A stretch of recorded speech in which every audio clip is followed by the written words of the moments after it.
Hello friends, welcome back to our channel UPSC decode. Last के कुछ videos में हमने काफी डिटेल में एक्सप्लोर किया था वैदिक पीरियड को, जिसका टाइमलाइन है आपको 1500 बीसी टू 600 बीसी। इस पूरे वैदिक पीरियड को हम लोग दो कैटेगरी में डिवाइड करते हैं। It means that Vedic period is totally divided into two part. First one is early Vedic period and the second one is later Vedic period.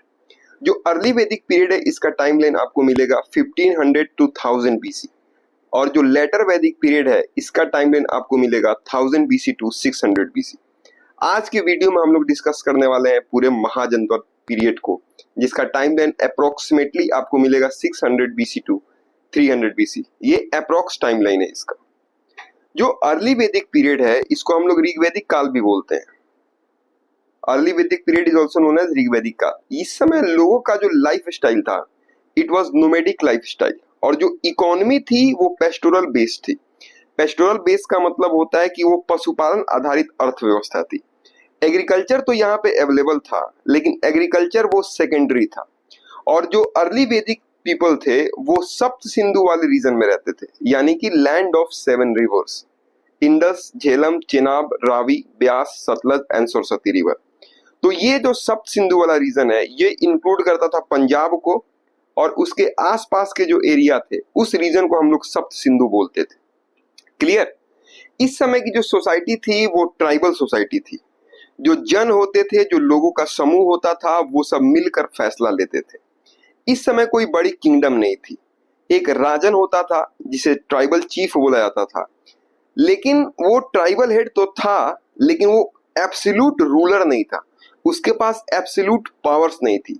उसका मेन काम था लोगों को प्रोटेक्ट करना, और सबसे इंपॉर्टेंट था यजना करवाना, यानी कि यज्ञ करवाना।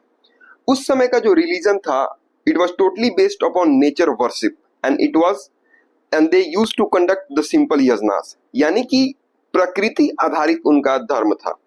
यानी कि जो पावरफुल नेचुरल फोर्सेस होती थी उन्हीं लोगों को देवता माना जाता था, जैसे इंद्र, अग्नि, वरुण।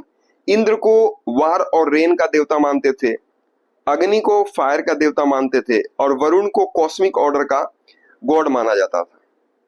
तो इनके लिए, इनको खुश करने के लिए, इनकी खुशामद के लिए, यानी देवताओं को खुश करने के लिए यज्ञास किए जाते थे, जिसमें घी, ग्रेन्स वगैरह डाली जाती थी, और ये उनका सेंट्रल रिचुअल था। यानी कि कौन कौन से की गॉड आपको मिलेंगे अर्ली वैदिक पीरियड में? तो इंद्र, अग्नि, वरुण एक्सेट्रा। क्लियर? अब इसके बाद जो टाइमलाइन था 1500 टू 1000 बीसी वो खत्म होता है। फिर यहाँ पे बहुत सारे चेंजेस होते हैं। रिलीजियस चेंजेस होते हैं, पॉलिटिकल चेंजेस होते हैं, इकोनॉमिक चेंजेस होते हैं, सोसाइटल चेंजेस होते हैं। तो इस कारण से यहाँ पे दूसरा डिवीजन आता है, and this division is known as the later Vedic period which extends from 1000 BC to 600 BC. तो यहाँ पे सबसे पहले होता है ज्योग्राफिकल शिफ्ट। पहले ये लोग रहते थे सप्त सिंधु वाले रीजन में, लेकिन अब जो वैदिक पीपल थे वो ईस्टवर्ड एक्सपेंशन करते हैं, और गंगा यमुना दोआब का जो रीजन है, दोआब का मतलब होता है दो नदियों के बीच का एरिया, तो ये गंगा यमुना दोआब में ये लोग अब पूरी तरीके से शिफ्ट हो जाते हैं, क्योंकि पॉपुलेशन जो थी वो भी धीरे धीरे इंक्रीज होने लगी थी। सोसाइटी जो थी अब काफी ज्यादा कॉम्प्लेक्स हो गई। वर्ण सिस्टम डेवलप हुआ। वर्ण सिस्टम बेसिकली यहाँ पे आप समझो कास्ट सिस्टम डेवलप हुआ, क्योंकि वर्ण सिस्टम तो पहले भी था, but earlier it was based upon your occupation, but in later Vedic period it totally came to be based upon your birth, यानी कि जन्म आधारित अब वर्ण व्यवस्था यहाँ पे आ गई। रिचुअल्स जो थे वो भी अब बहुत ज्यादा कॉम्प्लेक्स हो गए, और ब्राह्मण प्रीस्ट का इंपॉर्टेंट बहुत ज्यादा बढ़ गया। फिर यहाँ पे आपको छोटी छोटी जो ट्राइब्स थी, जो जन थे, वो मिलकर बड़े पॉलिटिकल यूनिट्स बनने लगे, जिनको हम लोग जनपद कहते हैं। जो राजन था अब वो उसका पावर काफी ज्यादा बढ़ गया, अब वो एक प्रॉपर किंग बन जाता है। रिलीजियस शिफ्ट भी आपको यहाँ पे देखने को मिलेगा लेटर वैदिक पीरियड में। प्रजापति ब्रह्म जैसे नए फिलोसफिकल कॉन्सेप्ट आए, यजनाज और भी बड़े और इलेबोरेट होने लगे, लाइक अश्वमेध यज्ञ, राजसूय यज्ञ एक्सेट्रा। तो बेसिकली वैदिक पीरियड ने कल्चर, लैंग्वेज जो कि संस्कृत थी, और रिलीजन की स्ट्रॉन्ग फाउंडेशन को डाला। बट अब इसी के लपेट से एक नया दौर शुरू होने वाला था, और वो नया दौर था महाजनपद का। और यानी कि देखो 1500 टू 1000 बीसी हो गया early Vedic period, 1000 BC to 600 BC हो गया आपको लेटर वैदिक पीरियड। अब 600 BC के बाद एक नया दौर स्टार्ट होता है which is known as Mahajanapada period. इसका जो अप्रोक्स टाइमलाइन है वो है 600 BC टू 300 BC। ये जनरल अंडरस्टैंडिंग के लिए मैंने आपको प्रोवाइड किया। तो आप सोच सकते हैं कि वैदिक काल के एंड तक जनपद बन चुके थे। अब आप इमेजिन करें कि आयरन एज भी आ चुका था, क्योंकि लेटर वैदिक पीरियड के दौरान अराउंड 1000 BC आयरन की खोज हो चुकी थी। क्लियर? तो अब लोगों ने आसपास के जंगलों को आसानी से काटना, जमीन को जोतना और गहराई तक खेती करने का जो स्किल था वो सीख लिया था बिकॉज ऑफ आयरन। तो जब खेती गहरी होने लगी तो सरप्लस पैदा हुआ, मतलब एक्स्ट्रा अनाज, एक्स्ट्रा मनी। तो हिस्ट्री में जब भी सरप्लस पैदा होता है तो पावर इंक्रीज होता है, और यही वो मास्टर ट्रिगर था जब छोटे छोटे जनपद अपनी बढ़ती हुई आबादी, अपनी बढ़ती हुई धन दौलत और अपनी नई टेक्नोलॉजी के दम पर बड़े होने लगे। वो आपस में लड़ने लगे, मर्ज करने लगे, या जो डिक्लाइन हुए जनपद थे उनको अपनाने लगे। इन्हीं बैटल्स, मर्जर्स और एक्विजिशन का रिजल्ट में इमर्ज होता है 16 पावरफुल किंगडम्स एंड रिपब्लिक्स, जिनको हम लोग कहते हैं 16 महाजनपदास। क्लियर? यानी कि ये वो चैप्टर है जहां पे पॉलिटिक्स, टैक्सेशन, स्टैंडिंग आर्मीज और कैपिटल सिटी का कॉन्सेप्ट प्रॉपर्ली स्टार्ट होता है। क्लियर? और ये सारी चीजें क्यों हो रही है? क्योंकि आयरन की डिस्कवरी हो चुकी है। जब सबसे पहले मैंने आपको जो एंशिएंट हिस्ट्री पढ़ाया था तो उसमें मैंने सबसे पहले स्टोन एज को ही पढ़ाया था। स्टोन एज का मतलब होता है पत्थर का जमाना, यानी कि हजारों लाखों साल पहले लोग पत्थर से बने घर में रहते थे। वो जो टूल्स का इस्तेमाल करते थे, जो औजार का इस्तेमाल करते थे, वो नॉर्मली पत्थर से ही बनाए जाते थे। जैसे आपको हैंड एक्सेस मिलेंगे, चॉपर्स मिलेंगे, क्लीवर्स मिलेंगे। तो लोग शिकार करते थे और जंगल से फ्रूट्स वगैरह कलेक्ट करते थे। खेती बाड़ी नहीं थी और जो लाइफ थी वो बहुत ज्यादा मुश्किल थी उस समय। फिर यानी कि देखो, सबसे पहले ह्यूमन बींग्स क्या यूज करते थे? तो वो स्टोन यूज करते थे। स्टोन के बाद यहाँ पे एक और अपग्रेडेशन होता है। अब आता है कॉपर एज, यानी कि तांबे का जमाना। लोगों ने देखा कि कुछ शाइनी स्टोन्स ओर्स को आग में पिघलाया जा सकता है, और इस प्रकार पहला मेटल बनता है आपको कॉपर। यानी कि सबसे पहले मेटल की खोज किसकी हुई थी? तो इट वाज कॉपर। क्लियर? अब चूंकि कॉपर जो था वो एक सॉफ्ट मेटल था, लेकिन फिर भी यह स्टोन से बेटर था। इससे बेटर टूल्स और ऑर्नामेंट्स बनाए जाने लगे। फिर इसमें अगला अपग्रेडेशन होता है। फिर आता है आपको ब्रॉन्ज एज। इस पे भी हमने डिस्कशन किया हुआ है। लोगों ने एक्सपेरिमेंट किया और देखा कि अगर कॉपर में थोड़ा सा टीन मिला दिया जाए तो एक नया और बहुत ही ज्यादा मजबूत मेटल बन जाता है। उसे हम लोग कहते हैं ब्रॉन्ज। ब्रॉन्ज को हिंदी में बोलते हैं पीतल। तो ब्रॉन्ज से ज्यादा बेटर टूल्स, वेपन्स जैसे स्वॉर्ड्स, स्पेयर हेड्स और वेसल्स बनाए जाने लगे। और इसका एग्जांपल आपको मिलेगा Indus valley civilization, which is also known as bronze age civilization. जैसे हड़प्पा हो गया, मोहनजोदाड़ो हो गया। तो इन सब एरियाज का सक्सेस जो था वो इसी ब्रॉन्ज टेक्नोलॉजी पर बेस्ड था। उनके एडवांस टूल्स और ऑर्नामेंट्स ब्रॉन्ज के ही बने हुए। फिर यहाँ पे आता है गेम चेंजर, यानी स्टोन, कॉपर, ब्रॉन्ज, एंड यहाँ पे अब आता है एक गेम चेंजर, वो है आपको आयरन। लेटर वैदिक पीरियड के दौरान लगभग 1200 टू 1000 BC, जनरली आप 1000 BC माइंड में लेकर चलो, 1000 BC के अराउंड आयरन का डिस्कवरी होता है। ये एक बहुत बड़ा चैलेंज था, क्योंकि आयरन को मेल्ट करने के लिए बहुत ज्यादा हाई टेम्परेचर की जरूरत होती है, अराउंड 1500 डिग्री सेल्सियस प्लस, जो कि ब्रॉन्ज से काफी ज्यादा है। जब लोगों ने ये टेक्निक सीख ली तो उस समय एक रेवोल्यूशन आ गया। फिर वेदों में भी इसका जिक्र है। जैसे वेदों में आयरन को श्याम या फिर कृष्ण आयास कहा जाता है। यानी कि कृष्ण आयास का मतलब होता है ब्लैक मेटल, काला मेटल या फिर डार्क कॉपर, इसे बोला जाता था। ब्लैक मेटल और डार्क कॉपर किसको बोला जाता था? तो आयरन कहां पे? तो वेदों में। क्लियर? तो आयरन ने पूरी पिक्चर को ही बदल दिया। वैदिक से महाजनपद में जब शिफ्ट करेंगे तो आयरन अब सिर्फ एक नया मेटल, वो सुपर टूल था जिसने सब कुछ चेंज कर दिया। क्लियर? क्योंकि अब जंगल देखो, पहले जंगल साफ करना ब्रॉन्ज एक्स से बहुत ज्यादा डिफिकल्ट होता था। गहरे जो जंगल काफी घने होते थे उनको काटना मुश्किल होता था। अब आयरन के बड़े और मजबूत एक्सेस जंगल की झाड़ियों को काफी आसानी से काट सकते थे। गंगा के और यमुना वाले जो रीजन थे वहां पे जंगल को साफ करके बेहतर खेती के लिए जमीन मिल गई, क्योंकि ये सारे फर्टाइल रीजन थे। जो खेती बाड़ी होती थी पहले ब्रॉन्ज प्लॉव से, तो जमीन ज्यादा गहराई तक ये लोग नहीं जोत पाते थे, लेकिन आयरन टिप्ड प्लॉव जो है उससे जमीन को काफी गहराई तक खोदा जाता था। वाटर और न्यूट्रिशन यहाँ पे बेटर मिलता था, प्रोडक्शन बहुत ज्यादा बढ़ गया। अब एक फार्मर लगभग 10 लोगों का खाना उगा सकता था। फिर ब्रॉन्ज वेपन्स जो पहले थे वो वॉर के टाइम में जल्दी टूट जाते थे। फिर वॉर्स भी लिमिटेड थे, लेकिन अब आयरन स्वॉर्ड्स, एरोहेड्स ये ज्यादा तेज, मजबूत और ड्यूरेबल थे। अब बढ़ती आमदनी से किंग्स जो थे वो परमानेंट आर्मी भी रखने लगे, वो अपना रूल भी एक्सपेंड करने का सोचने लगे। Clear? Iron chisels, hammers, nails, इन सब चीजों का यूज करके बिल्डिंग, चैरियोट्स और फर्नीचर में काफी ज्यादा इंप्रूवमेंट हुआ, अर्बनाइजेशन हुआ, स्ट्रॉन्ग फोर्टिफाइड सिटीज बनना शुरू हुई।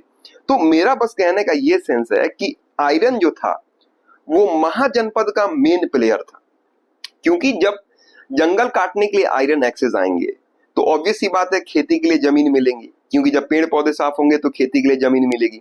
अब खेती के लिए जमीन मिल गई है, आयरन प्लॉव वगैरह है, तो जो एग्रीकल्चर होगा तो उससे सरप्लस मिलेगा, सरप्लस मिलेगा तो पैसे भी लोगों के पास आएंगे, और जब पैसे लोगों के पास ज्यादा आएंगे तो ज्यादा सोल्जर्स जो है किंग रख पाएंगे, और आयरन के वेपन से वो उनकी लड़ाई भी जो होगी वो भी काफी ज्यादा स्मूथ हो जाएगी।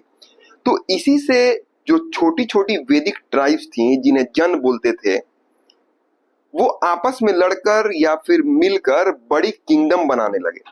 तो आयरन टेक्नोलॉजी ही वो मास्टर की थी जिसने वैदिक इंडिया को महाजनपद के पावरफुल किंगडम में ट्रांसफॉर्म कर दिया। क्लियर?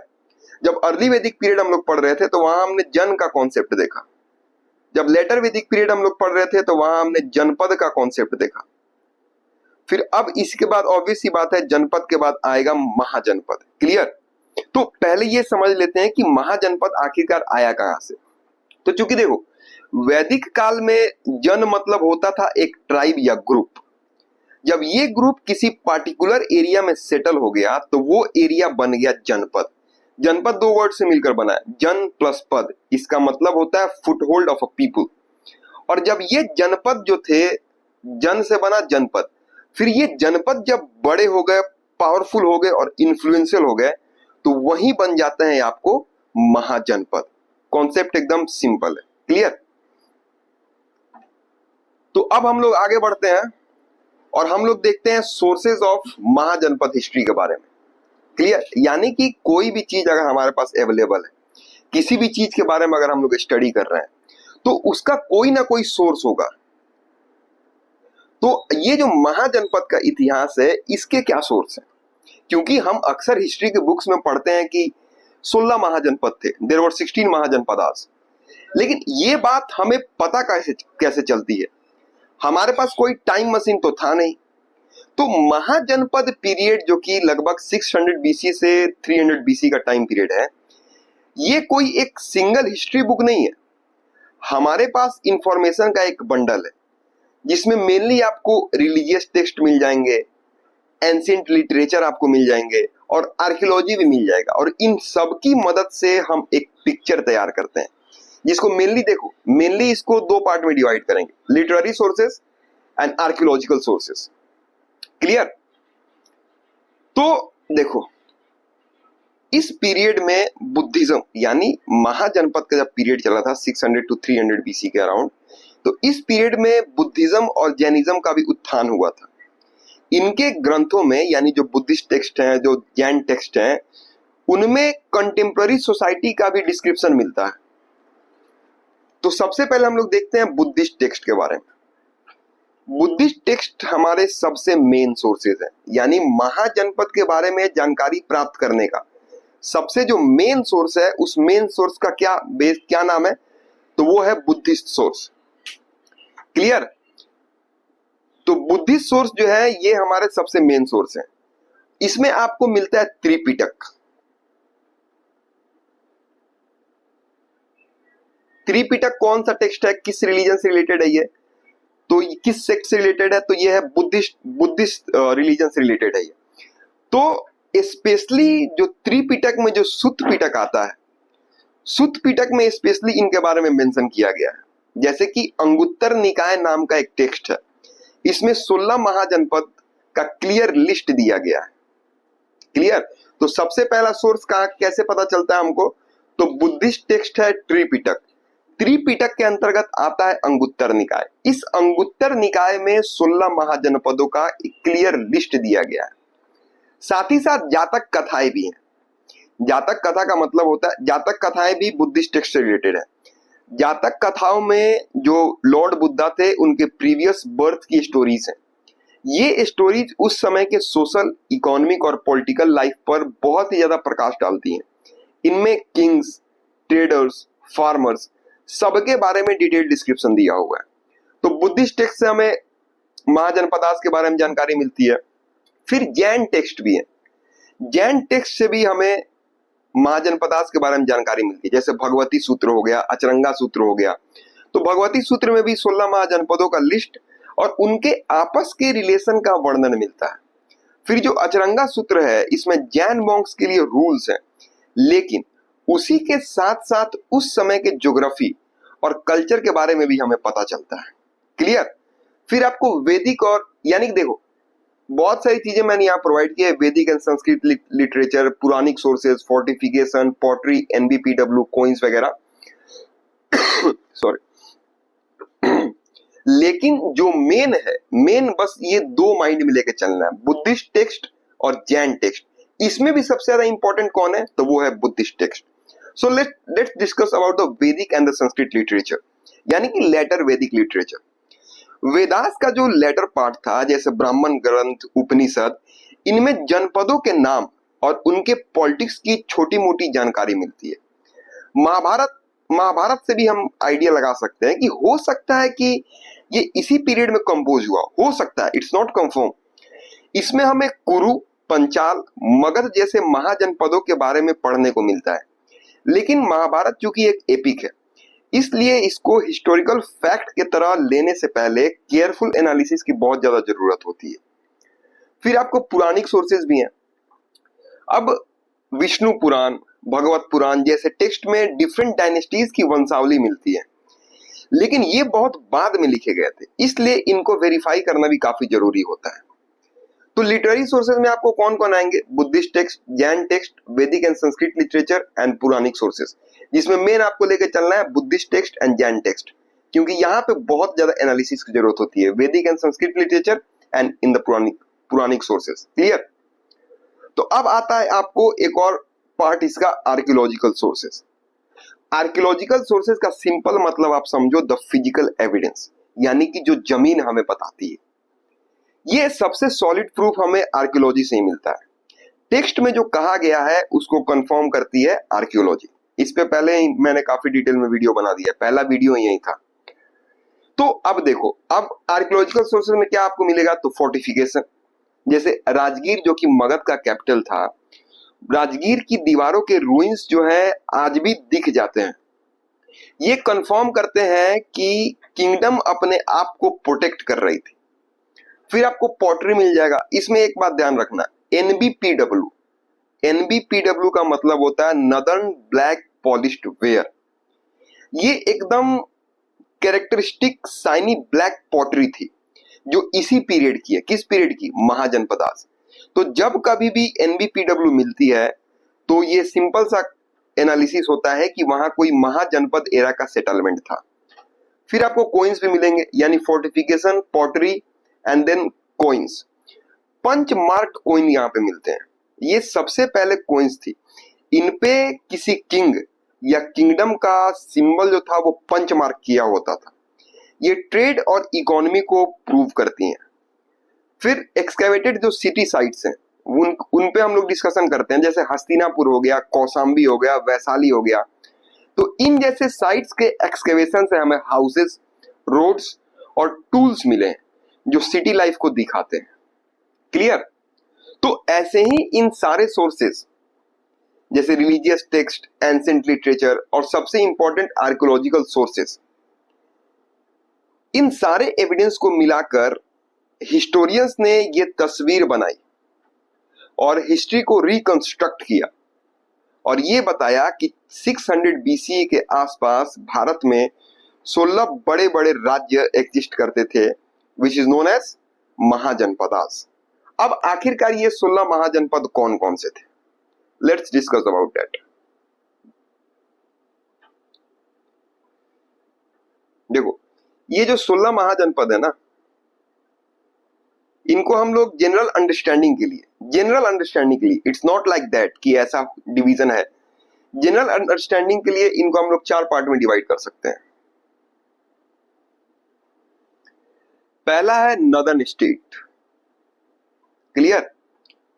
फिर आपको दूसरा मिल जाएगा सेंट्रल स्टेट, यानी कि उत्तर वाले रीजन में, फिर मध्य भारत वाले रीजन में, फिर आपको ईस्टर्न स्टेट्स मिल जाएंगे, फिर आपको सदर्न स्टेट्स मिल जाएंगे, यानी दक्षिणापथ।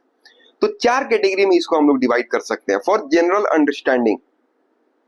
ऐसा कोई डिवीजन है नहीं। Let's see. तो पहला डिवीजन आपको मिल जाएगा नॉर्दर्न स्टेट, यानी कि उत्तर पथ, जो नॉर्थ वाले रीजन में आपको मिलेगा। तो यहां नॉर्थ वाले रीजन में आपको जो महाजनपदास मिलेंगे वो मिलेंगे आपको गांधार, कंबोज, कुरु एंड पंचाल, क्लियर। अब ये जो गांधार है ये आजकल के पाकिस्तान अफगानिस्तान बॉर्डर एरिया में लोकेटेड था। इसका कैपिटल है तक्षशिला। तक्षशिला इसका कैपिटल था and it was famous for learning centre. Alexander के आने के टाइम तक ये एग्जिस्ट करता था। तो पहला हो गया आपको गांधार। 16 महाजनपद थे जिसमें पहला आपको हो गया गांधार। उसके बाद आपको मिलेगा कंबोज, क्लियर। ये गांधार के समीप था and it was famous for it's high quality horses and cavalry. Skilled warriors के लिए भी ये जाना जाता था। कौन सा एरिया? तो कंबोज। यानी 2 महाजनपद हो गए। सबसे पहली बात कि 16 महाजनपद थे। जनरल अंडरस्टैंडिंग के लिए इसको 4 पार्ट में हमने डिवाइड किया है ताकि याद रखने में आसानी हो। वैसे रिवीजन करते करते ही ऑटोमेटिक याद हो जाएगा माइंड में, बट स्टिल। तो जो 4 कैटेगरीज हमने डिवाइड की उसमें सबसे पहला आता है नॉर्दर्न स्टेट, दैट इज उत्तर पथ। और इसमें आपको मिलेगा गांधार, कंबोज।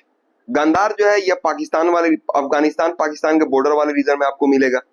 फिर गांधार के समीप ही आपको कंबोज भी मिलेगा।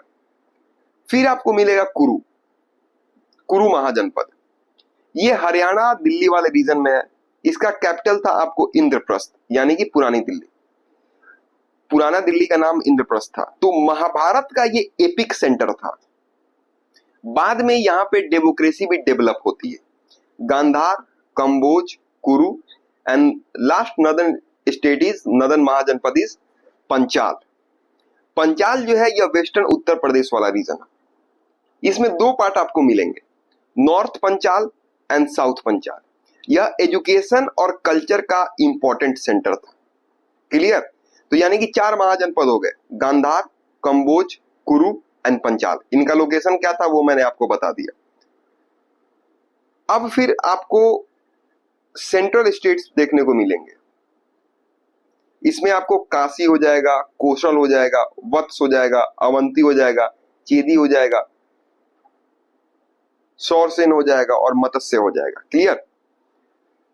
तो अब जो काशी है, काशी महाजनपद, ये वाराणसी वाले रीजन में, इसका कैपिटल आपको मिल जाएगा वाराणसी।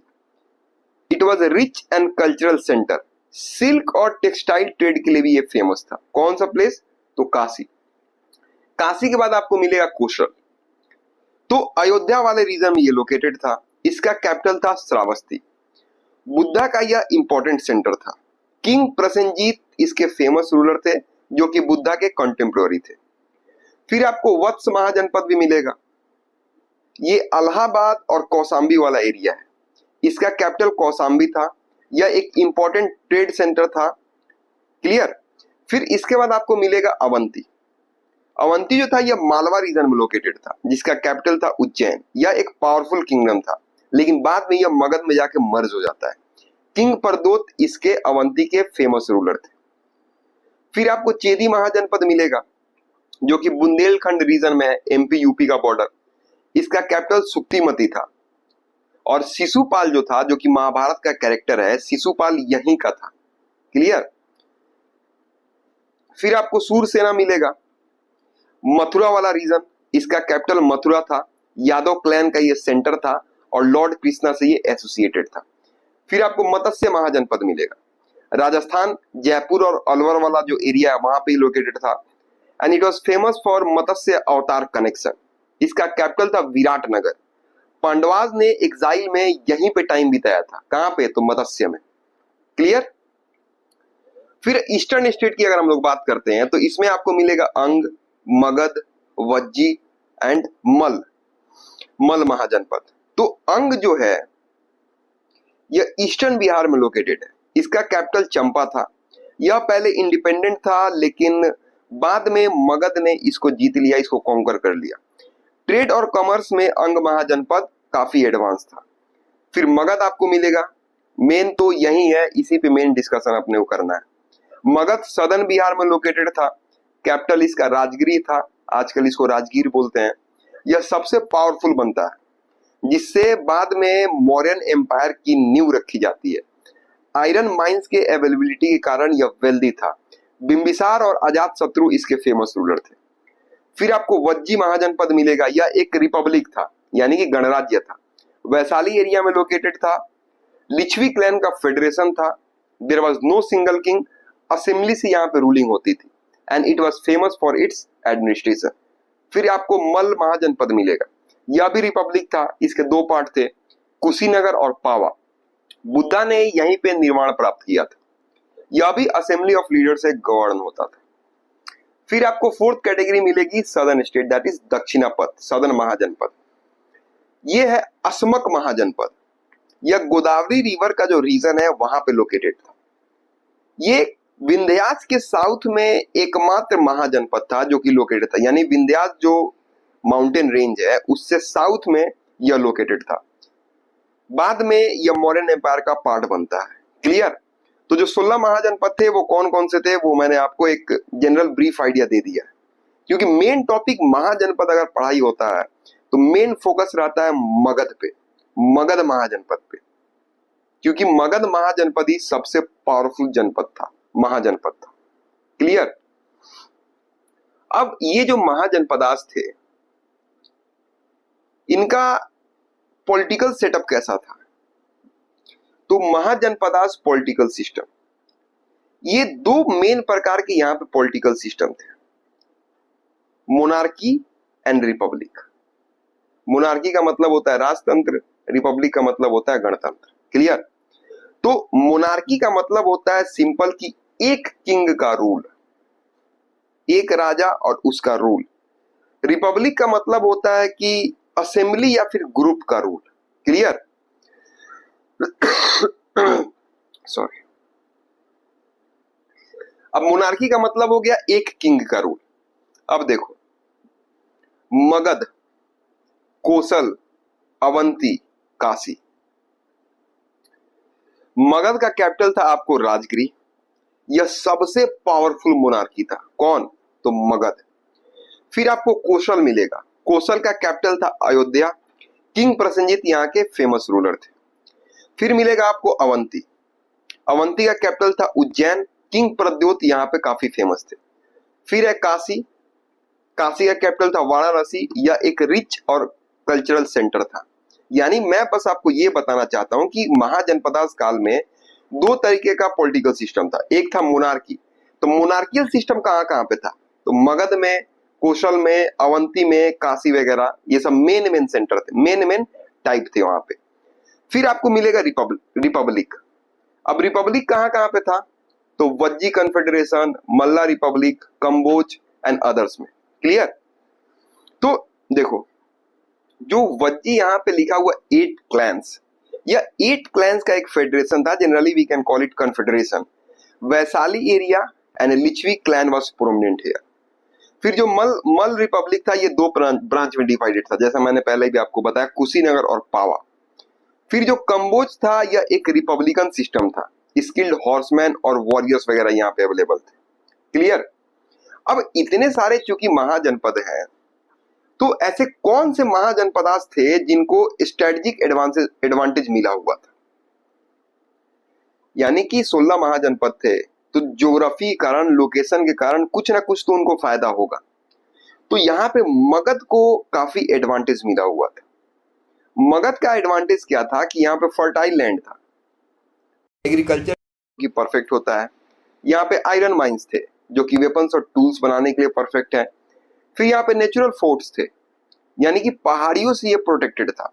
3 नदियों के संगम पे ये बसा हुआ था, जो मगध का कैपिटल होगा वो।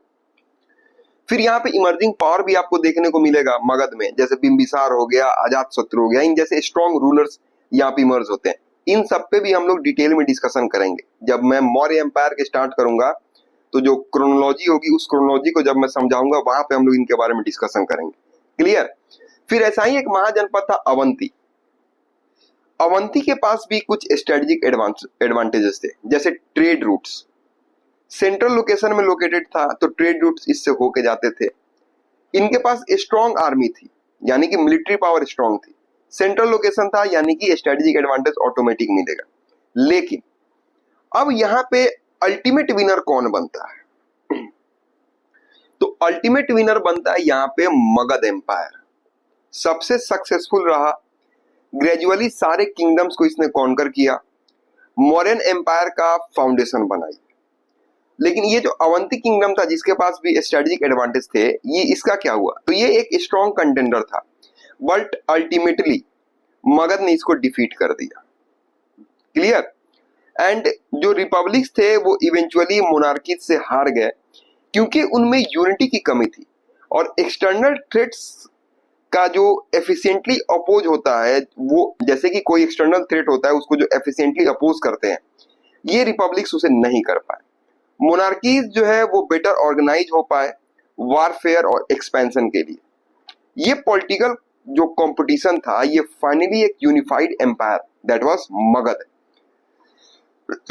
उसके इमर्जेंस का रीजन बनता है। Clear. Now let's discuss the rise of Magadha empire, Magadha mahajanapada. कि मगध महाजनपद आखिरकार इतना पावरफुल कैसे इमर्ज होता है? तो इसके बहुत सारे रीजन थे। क्लियर। क्योंकि आप सोच सकते हैं कि मगध इनिशियली अंग जैसे पावरफुल पड़ोसी के सामने भी कुछ खास नहीं था। फिर ऐसा क्या हो गया कि पूरे गेम को इसने डोमिनेट कर दिया? तो इसके लगभग 4 बड़े रीजन आपको मिलेंगे। ज्योग्राफिकल एडवांटेज आपको देखने को मिलेगा, इकोनॉमिक एंड मिलिट्री पावर आपको देखने को मिलेगा, फिर नंदास का रोल यहाँ पे आएगा, फिर मैरिज अलायंसेस वगैरह यहाँ पे आएंगे। क्लियर। तो let's discuss about those reasons that why there was rise of Magadha among the 16 Mahajanapadas. तो पहले हम लोग डिस्कस करते हैं ज्योग्राफिकल एडवांटेजेस के बारे में। देखो, राइज ऑफ मगध यानी कि मगध का उत्थान आखिरकार क्यों होता है? तो उसमें सबसे पहला जो रीजन है वो है ज्योग्राफिकल एडवांटेजेस, यानी कि लोकेशन। इसका जो लोकेशन था वो जॉ ड्रॉपिंग ज्योग्राफी था। गंगा रिवर, सोन रिवर और गंडक रिवर। क्लियर। गंगा, सोन और गंडक नदियों से ये घिरा हुआ था। मतलब कि ट्रांसपोर्टेशन, इरिगेशन और प्रोटेक्शन सब कुछ sorry guys, my health is not good. So Ganga, Son और गंडक नदी से ये पूरी तरीके से घिरा हुआ था। तो ट्रांसपोर्टेशन, इरिगेशन और प्रोटेक्शन सब कुछ नेचुरली अवेलेबल था यहाँ पे। यहाँ पे नेचुरल फोर्ट्स भी थी। इसकी कैपिटल थी राजगिरी, जिसे राजगीर बोलते हैं वर्तमान में। ये राजगीर हिल्स के बीच में था। दुश्मन के लिए अटैक करना बहुत ही ज्यादा मुश्किल था। फिर यहाँ पे फर्टाइल लैंड भी अवेलेबल था। फर्टाइल लैंड यहाँ पे अवेलेबल था। गंगा के प्लेन में लोकेटेड था, जहाँ खेती बाड़ी करना आसान था। तो ऑब्वियस सी बात है, जितना ज्यादा फूड आपको मिलेगा उतनी ज्यादा आपको आर्मी भी अवेलेबल होगी, क्योंकि फूड मिलेगा, सरप्लस होगा, इकोनॉमी बूस्ट होगी, पैसे ज्यादा होंगे, तो जो वहां का रूलर होगा वो आर्मी भी ज्यादा मेंटेन कर सकता है। तो more food is equal to more army. Clear. तो सबसे पहला रीजन है मगध के राइज का, that is geographical advantages. Second reason आता है यहाँ पे आपको इकोनॉमिक एंड मिलिट्री पावर। अब ये क्या है इकोनॉमिक एंड मिलिट्री पावर? तो जैसा मैंने बताया था कि आयरन माइंस यहाँ पे अवेलेबल थे। मगध के पास आयरन माइंस थी। आयरन से जो स्ट्रॉन्ग हल होते हैं, जो प्लॉव शेयर होते हैं, उनका निर्माण हुआ, जिससे ज्यादा फूड ग्रो हुआ। और आयरन से स्ट्रॉन्ग स्वॉर्ड्स और एरोज बने, जिससे आर्मी जो थी वो और पावरफुल हो गई। फिर इनके पास वॉर एलिफेंट थे। वॉर एलिफेंट एंशिएंट टैंक के तौर पे काम कर रहे हैं। टैंक प्रॉपर नहीं है, ये मैंने एक सिनोनिम टाइप में दिया है। तो जंगल के करीब होने की वजह से मगध के पास वॉर एलिफेंट थे, उनकी अनलिमिटेड सप्लाई इनके पास थी। उस टाइम के लिए ये एकदम टैंक के जैसे थे। जो वॉर एलिफेंट थे आज के समय में जो टैंक है उसके बराबर वो थे। दुश्मन का जो आर्मी होता था, जो एनिमी आर्मी होती थी, उसको ये वॉर एलिफेंट बुरी तरीके से क्रश कर देते थे। और ये अनलिमिटेड फॉर्म में मगध महाजनपद के पास थे। क्लियर। फिर यहाँ पे जो मैंने बताया कि एग्रीकल्चरल सरप्लस भी यहाँ पे अवेलेबल था। क्लियर। अब तीसरा रीजन आता है पॉलिटिकल लीडरशिप, जो कि बहुत ही ज्यादा जरूरी होती है। किसी भी कंट्री या फिर किसी भी एरिया को इमर्ज करने के लिए जो पॉलिटिकल लीडरशिप होती है वो बहुत ज्यादा इंपॉर्टेंट होती है, यानी कि smart and ruthless Kings. Magadh को ऐसे ऐसे रूलर्स मिले जो बहुत ही ज्यादा एम्बिशियस और क्लेवर थे। उन्होंने 3 फॉर्मूलाज यूज किए। आपको मिलेगा मैरिज अलायंस। क्लियर। जैसे मैरिज अलायंस में आप देखो तो किंग बिंबिसार ने, जो बिंबिसार था, बिंबिसार ने मैरिज अलायंस किया और कोसल, लिच्छवी जैसे किंगडम से इसने शादी किया और दोस्ती का भी इसने फायदा उठाया। यानी कि सबसे पहला इनका क्या स्ट्रेटजी था? Marriage alliance. दूसरा था इनका मिलिट्री कॉन्क्वेस्ट। तीसरा था टैक्सेशन सिस्टम। क्लियर। तो मैरिज अलायंस में आपको बिंबिसार देखने को मिल जाएगा, जिसने कोसल, लिच्छवी से यहाँ शादी की। फिर वॉर एंड कॉन्क्वेस्ट यानी कि मिलिट्री कॉन्क्वेस्ट आपको देखने को मिलेगा, जैसे कि बिंबिसार के बेटे थे अजातशत्रु। अजातशत्रु ने आकर कोसल और वैशाली दैट इज वज्जी जैसे पावरफुल राइवल्स को वॉर में डिफीट कर दिया। इन्होंने दुश्मन को खत्म कर दिया। फिर एडमिनिस्ट्रेटिव रिफॉर्म्स भी ये लोग लेके आते हैं। टैक्स सिस्टम, मिनिस्ट्री और आर्मी को सिस्टमेटिकली ये लोग ऑर्गेनाइज कर रहे हैं। इन्होंने ऑर्गेनाइज किया। क्लियर। अब एक और यहाँ पे नंद डायनेस्टी का भी रोल यहाँ पे देखने को मिलेगा आपको। देखो कैसे, ये फाइनल टच था। नंद डायनेस्टी के पास ह्यूज वेल्थ इकट्ठा थी। कहा जाता है कि उनके पास लगभग 10,000 एलिफेंट्स और 1 मिलियन सोल्जर्स की आर्मी थी। इस पावर के दम पर चंद्रगुप्त मौर्य ने आकर नंदों को हराया था और इंडिया के पहले ट्रू एम्पायर मौर्यन एम्पायर को एस्टेब्लिश किया था। तो geography, resources, smart king and ambition, इन सब ने मिलकर मगध को वो परफेक्ट स्टॉर्म दिया जिसने उसे इंडिया का पहला सुपर पावर बना दिया। लेकिन ये सब इतना आसान नहीं था। मगध ने भी कई सारे पावरफुल राइवल्स को डिफीट किया था। क्लियर। सो अब मगध ने किन किन पावरफुल राइवल्स को डिफीट किया था, यानी कि अब हमें इतना लेक्चर में तो ये पता चल गया कि मगध के पास एम्पायर बनाने की सभी क्वालिटीज थी, लेकिन क्वालिटीज जो है वो काम नहीं आती जब तक उनका आप यूज ना करो। तो मगध ने अपने सबसे बड़े राइवल्स को वॉर फील्ड में क्रश करके अपने डोमिनेंस को प्रूव किया। अब यहां पे आपको 3 एपिक बैटल्स देखने को मिलेंगे। ठीक है। इन 3 एपिक बैटल्स ने फाइनली ये डिसाइड किया कि कौन बनेगा इंडिया का फर्स्ट सुपर पावर। तो सबसे पहला टारगेट था मगध का उसका पड़ोसी देश, पड़ोसी महाजनपद अंग। मगध के पड़ोस में ही था आपको अंग, दोनों बिहार वाले रीजन।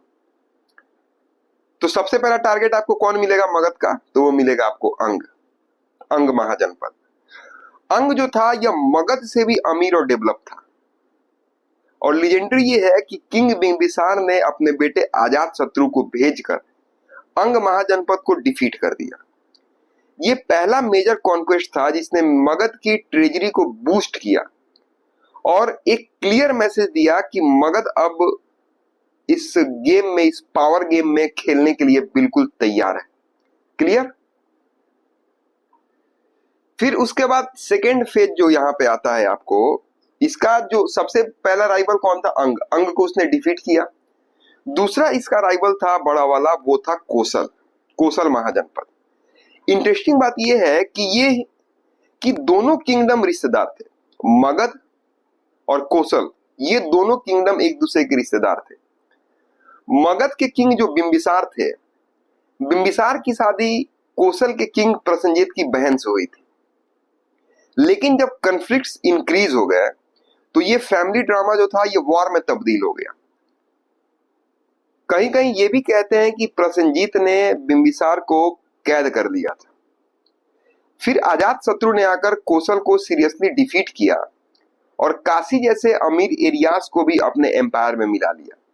तो रिश्तेदार जो इनके बीच की रिश्तेदारी थी, कोसल और मगध के बीच की जो रिश्तेदारी थी, उसका फैसला कहां पे हुआ? तो उसका फैसला होता है बैटलफील्ड पर। क्लियर? अब यहां पे आता है असली चैलेंज।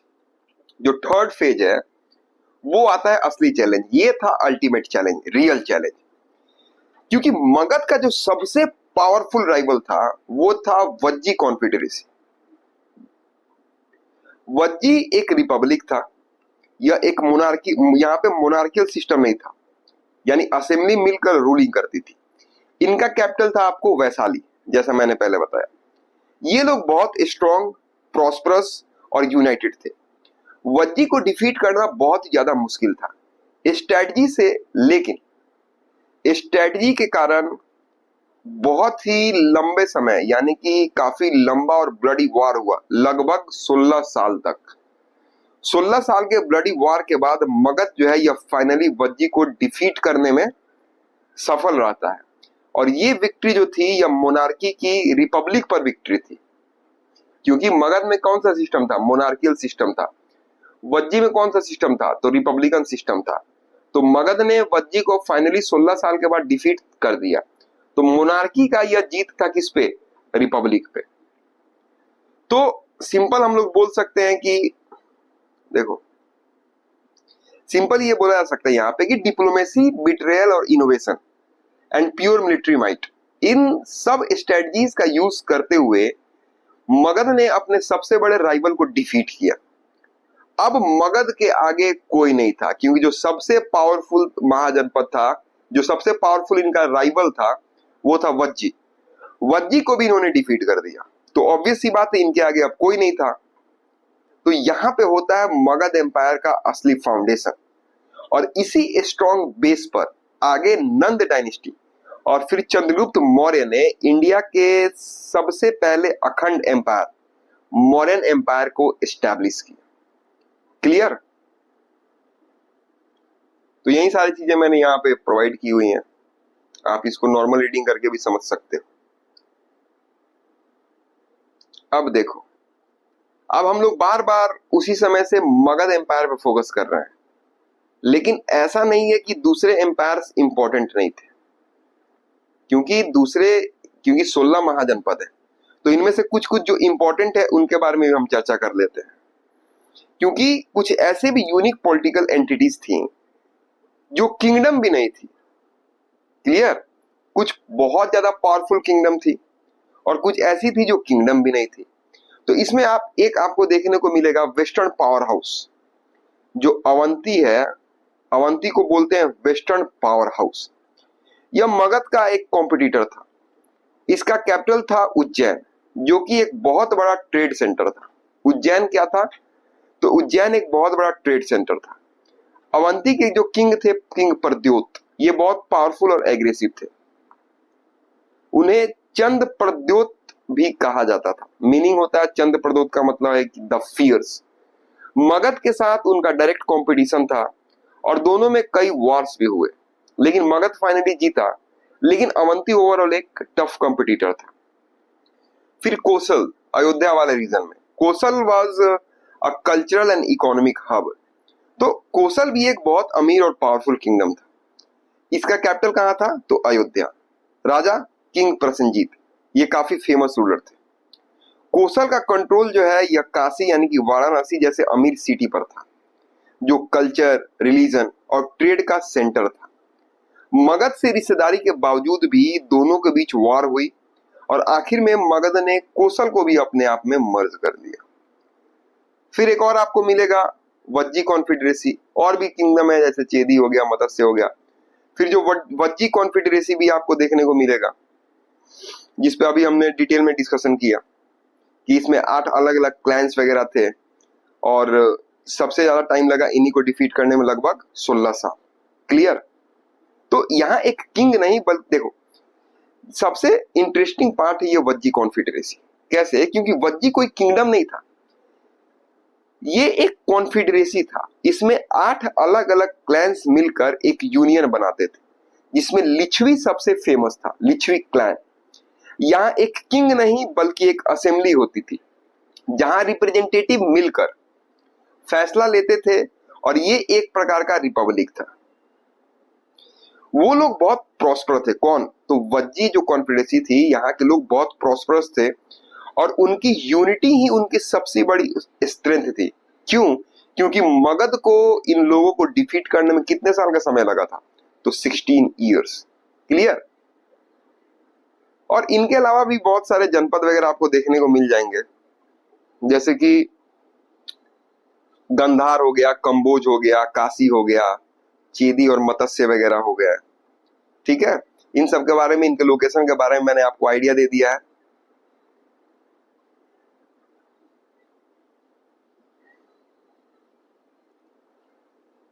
क्लियर? तो ये था उस समय का कंप्लीट पिक्चर। कुछ किंगडम्स थी जहां पे एक किंग का रूल था, जैसे मगध, अवंती, कोसल, और कुछ रिपब्लिक्स थी जहां पे कलेक्टिव लीडरशिप होती थी, जैसे वज्जी, मल्लाई, महाजनपद एक्सेट्रा। तो ये डाइवर्सिटी दिखाती है कि एंशिएंट इंडिया में एक ही तरह का पॉलिटिकल सिस्टम नहीं था, डिफरेंट मॉडल्स को एग्जिस्ट कर रहे थे। लेकिन आखिर में मोनार्की मॉडल जो था वो ज्यादा सक्सेसफुल रहा एम्पायर बिल्डिंग के लिए। सेंट्रलाइज्ड पावर, स्ट्रॉन्ग आर्मी और क्लियर सक्सेशन ने किंगडम्स को रिपब्लिक पर एडवांटेज दी थी। तो अब वीडियो लेक्चर यहाँ पे समाप्त होता है। इसका पीडीएफ आपको टेलीग्राम पे मिल जाएगा। फिर इससे रिलेटेड जो टेस्ट होगा वो भी मैं आप लोगों को प्रोवाइड करा दूंगा, from the perspective of prelims as well as mains. I hope आपको ये वीडियो समझ आया होगा। आप नोट्स रीडिंग करना, सारी चीजें ऑटोमेटिक माइंड में क्लियर हो जाएंगी, because revision is the key. मिलते हैं अगले वीडियो में बुद्धिज्म के साथ। तब तक के लिए धन्यवाद।